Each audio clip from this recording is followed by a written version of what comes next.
सीधी बात है बंधुओं, हमारा उद्देश्य क्या है? बहुत स्पष्टता से सुनिएगा। कृष्ण प्राप्ति नहीं, सीधे 50वीं सीढ़ी चढ़ने की मत सोचा करो। बीच में बहुत सारी सीढ़ियां हैं, धीरे धीरे चढ़ना पड़ेगा। इतने बड़े पांव नहीं कि आप 50वीं सीढ़ी चढ़ जाओ। हमारा उद्देश्य क्या है? किसी से पूछो, किसी भी भक्त से पूछो, आपका उद्देश्य क्या? तिलक क्यों लगाते हो? नाम जप क्यों करते हो? कंठीमाला क्यों करते हो? एकादशी क्यों करते हो? वृंदावन क्यों जाते हो? हम पे श्री जी की कृपा हो जाए, हमको ठाकुर जी मिल जाए। इतनी जल्दी मिल जाएंगे?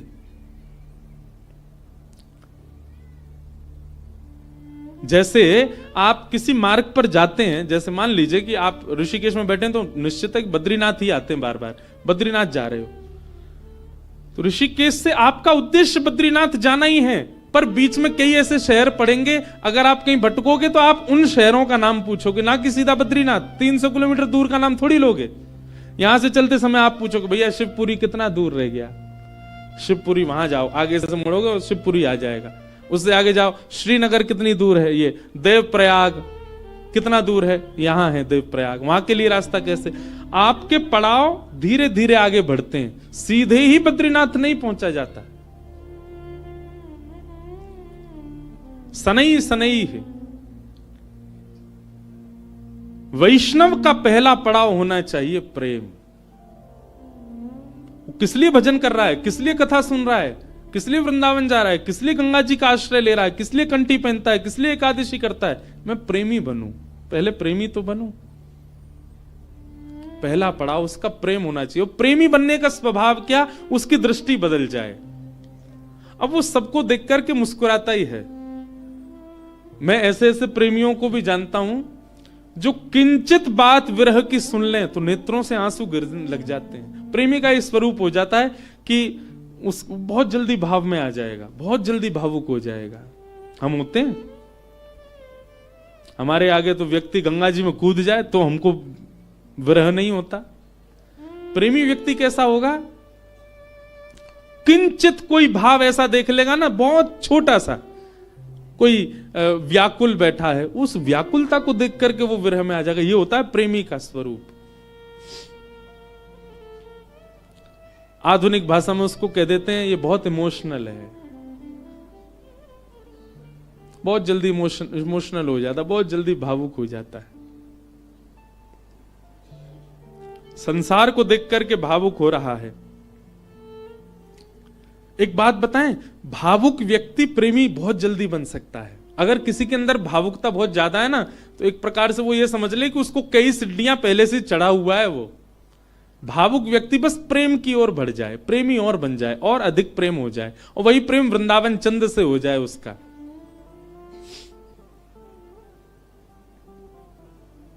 हम कई जगह कथा करने जाते हैं तो कथा करके जब निकलने लगते हैं ना वापस, 7 दिन पूरे होने के बाद,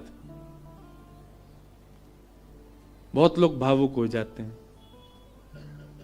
जिनके यहां रुकने का प्रसंग होता है वो लोग भावुक। एक जगह तो बहुत ही भयानक स्थिति हुई, मैं ही घबरा गया। एक जगह कथा थी, अब जगह का नाम तो नहीं लूंगा मैं, तो वहां जो यजमान थे, मुख्य यजमान, वो इतने भावुक, इतने भावुक, पहले दिन से ही रोने लग गए। मैंने क्यों, क्या हो गया? बोले अब 6 दिन रह गए, आप 6 दिन रहोगे बस, लाल जी के केवल 6 दिन दर्शन होंगे। दूसरे दिन और रोने लग गए। मैंने कि भैया तुम ऐसे मत करो, अभी तो कथा तो पूरी करनी है हमको। चौथे दिन सबका नाच रहे थे, नंद घन आनंद भयो जो, वो कोने में खड़े होकर रो रहे। बोले क्यों, क्या हो गया? 3 ही दिन रह गए अब बस।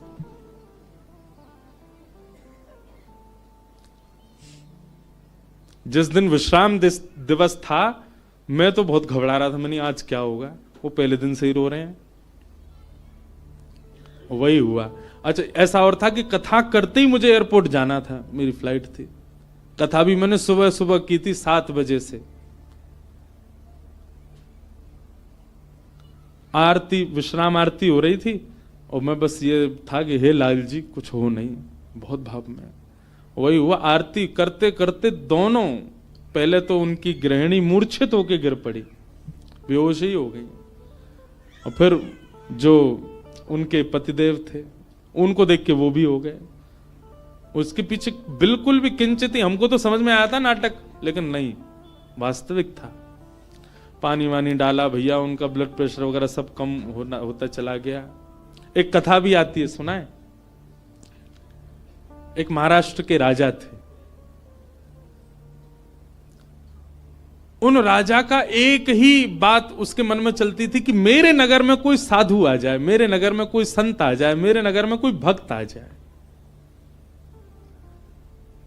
दुनिया में ऐश्वर्यवान व्यक्ति केवल इसकी प्रतीक्षा करता है कि मेरे पास धन बहुत आ जाए। वो इसकी प्रतीक्षा करते थे कि कोई भक्त, साधु, संत, विरक्त या वैष्णव दंपति या कोई कथा वक्ता कोई आ जाए मेरे नगर में, बस। ऐसी कृपा हुई। अयोध्या से कुछ लोग पंढरपुर दर्शन करने जा रहे थे और उन महात्मा के उन राजा के नगर में आ गए। नगर से होके पंढरपुर का रास्ता था, तो पंढरपुर की ओर जा रहे थे। शाम काल का समय हो गया। राजा को पता चली संतों की टोली आ रही है। वो तो ऐसा और था राजा, वो दूर दूर तक उसने अपने सैनिक लगा रखे थे। बोले आसपास के रस्तों से अगर कोई संत निकल के जा रहे हैं उनसे भी कहो यहां होके जाएं, हमारे नगर में होके जाएं। ऐसी भगवत प्रीति, भक्त प्रीति भी सबके हृदय में नहीं होती।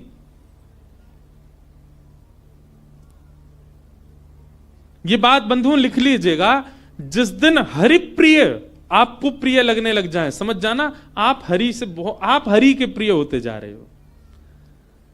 आपको पता चल जाता है व्रज से कोई आया, भले ही आप उसको जानते नहीं, पर आपके मन में उत्साह हो जाता है हमारे वृंदावन से आए हैं, श्री राधारमण जी के यहां से आए हैं, श्री बिहारी जी के चरणों से आए हैं।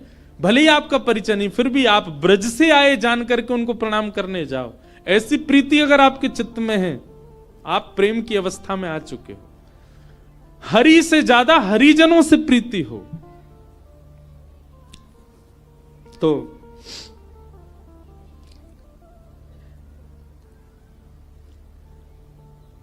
अयोध्या से संतों की टोली आई। रात में राजा ने खूब सुंदर उनका स्वागत किया, सबके लिए बढ़िया शिविर बनवाए, बढ़िया सबके लिए भोजन की व्यवस्था करी। सब साधु महात्मा बड़े प्रसन्न हो गए। बोले वाह भैया राजा, तेने तो हमारो दिल जीत लिया, क्या सुंदर व्यवस्था की, सब संतों के सबके चरण धोए, सबको माला पहनाई, प्रसाद पवाया, सोने की उत्तम व्यवस्था। और राजा रात में सोने अपने महल में नहीं गया, वहीं बैठा शिविर के बाहर ही पूरे परिवार सहित, कि कोई संत कोई आज्ञा कर दें सेवा के लिए, हम उनकी सेवा करें। संतों ने दूसरे दिन उठ करके राजा से कहा, देखो हम तुम्हारी सेवा से इतने प्रसन्न हैं कि हम सबके मन में आया कि हम कम से कम 5 दिन तो यहां रुकें। राजा रोने लगा, बोले महाराज मेरे ऊपर बड़ी कृपा, आप रुकिए। 5 दिन पूर्ण हुए। सब संत बोले भैया हमको पंढरपुर जाना है, अब आप हमको आज्ञा दो। राजा बोला भगवान मैं अपनी एक बात निवेदित करूं। बोले क्या? 5 दिन बाद रामनवमी है, श्री राम जी का अद्भुत उत्सव है, आप लोग सब यहीं रुक जाएं, 5 दिन और रामनवमी करके चले जाएं। संत बोले भाई क्या बुराई है, इतनी अच्छी व्यवस्था राजा कर ही रहे हैं, वहीं बढ़िया कीर्तन भजन होने दो, सत्संग होने दो। 5 दिन रुक गए, सबने रामनवमी करी, अभिषेक किया राम जी का। रामनवमी पूर्ण करके सब अगले दिन संत महापुरुष बोले अब हमको आज्ञा दो, हम लोग सब चलें पंढरपुर। बोले महाराज नेक और रुक जाओ, हनुमान जयंती और आ रही है, हनुमान जन्मोत्सव, आप सब लोग रुके रहेंगे तो आप सबके सानिध्य में, हमको तो कुछ आता नहीं, हम हनुमान जी का जन्मोत्सव करेंगे। अब वो सेवा इतनी अच्छी कर रखी थी कि कुछ संत तो बेचारे उसके पक्ष में रहते थे, बोले रुक ही जाओ, बढ़िया व्यवस्था तो कर ही रखी है। रुक गए, हनुमान जन्मोत्सव तक सब लोग रुक गए। सब लोगों ने हनुमान जी का जन्मोत्सव मनाया। संत महापुरुष कहने लगे, बोले भैया अब हमको आज्ञा दे दो, अब हम लोग चलें। बोले महाराज उसके बाद में फिर कोई और उत्सव आ रहा था 15 दिन बाद, उसका नाम ले दिया। बोले वो किए बिना तो आप कैसे जाओगे, कहां आपको व्यवस्था ही नहीं मिलेगी, मेरे यहां हो जाएगा। 15 दिन और रुक गए, फिर जाने लग गए। बोले महाराज गंगा दशहरा आने वाला है, आप सब लोग कहां, गंगा जी तो मिलेंगे, मैं गंगा जल मंगवाऊंगा ना अपने सैनिकों को भेज करके, यहीं आप सब लोगों के लिए सूक्ष्म गंगा प्रकट करवा दूंगा। फिर रुक गए, गंगा दशहरा हो गए। सब करते करते करते महाराज जेठ का महीना निकल गया। कब आए थे? रामनवमी पे आए थे, तब से जेठ आ गई। जेठ के बाद अब फिर जन्माष्टमी राधाष्टमी के उत्सव आ गए। वो उत्सवों के बहाने दे दे करके संतों को रोक लें। महाराज अब तो चातुर्मास करना पड़ेगा आपको, चातुर्मास प्रारंभ, कहां जाओगे, यहीं कर लो। चातुर्मास करवा दिया। चातुर्मास के बाद अब कार्तिक का महीना आ गया, कार्तिक में तो मैं जाने नहीं दूंगा आप लोगों को। दिवाली होली ये तो यही करनी पड़े, होली आ रही है, होली पे तो सब संग रहेंगे।